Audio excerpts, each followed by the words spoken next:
Good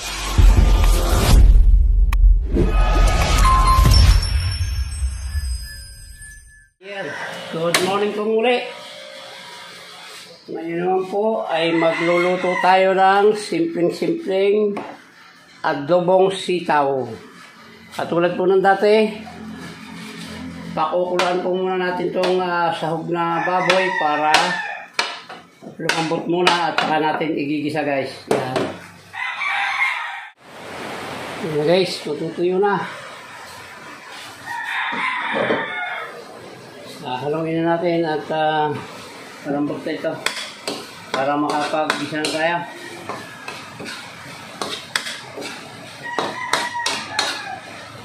So, kulayin lang natin bagya guys. Guys, puputok na. Lalagyan natin ng kaunting mantika.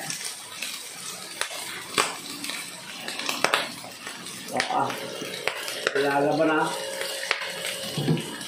Tingnan natin guys. Baka tayo mabulak pa ito.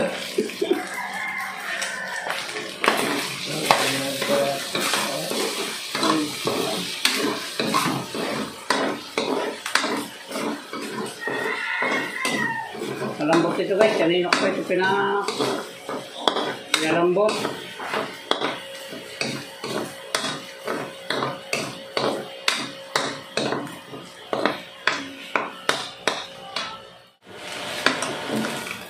Ayan guys, mantika na.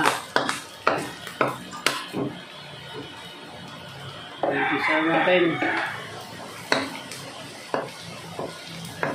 Adobong ano lang ito guys, adobong sitaw.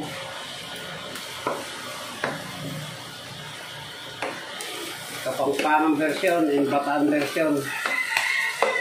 Sabay na natin yan.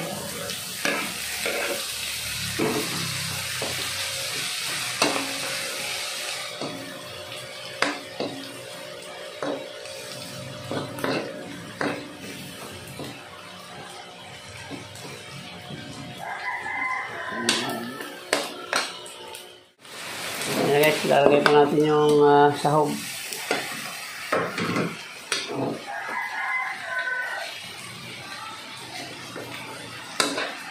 Adobong sitaw na guys. Ewan ko kung makita pa yung sitaw dito. Ulahin muna natin ng konti at para hindi malansa yung hipon.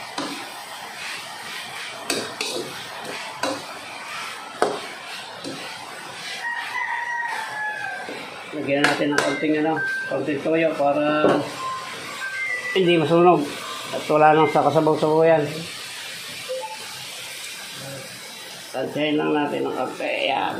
Lalagyan pa natin yan ng guys, oyster sauce, baka umalat. Lagyan natin yung kanyang mga sahog. Ayan, pampapungay. Ayan, oyster sauce. Tapos paminta siyempre.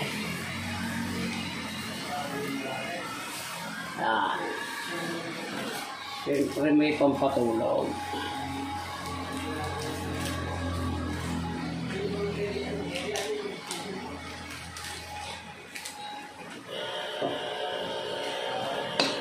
Yes, pula ilalagay natin yung sitaw.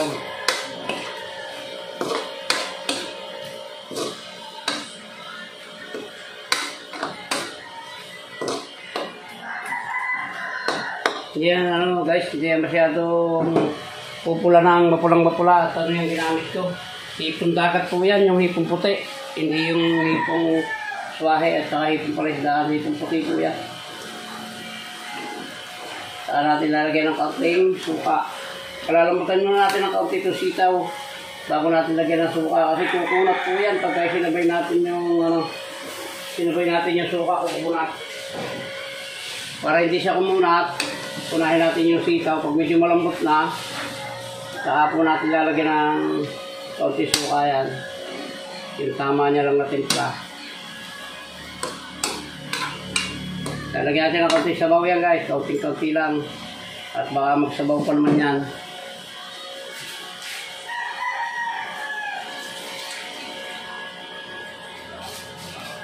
Yan, okay na yun.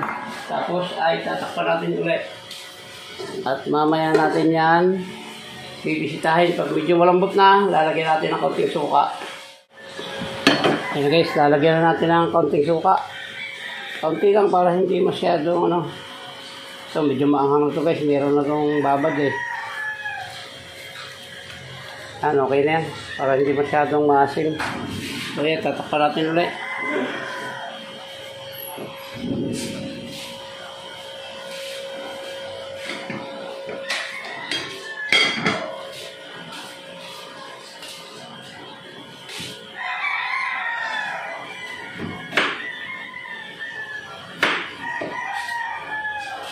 Luto na ito.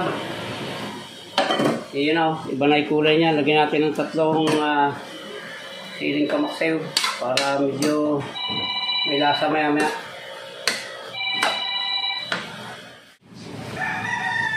Guys, ayan o, nagsabaw siya ng konti pero ayos lang yan para may pangsabaw sa kanin. Ayan, luto na ito guys. Muli po, maraming salamat po sa sumama sa tulong ng vlog na ito. Maraming salamat po. Thank you very much po sa inyo at mabuhay kayo. Mabuhay tayong lahat. Hanggang dito lang po. Bye-bye na po. I love you all.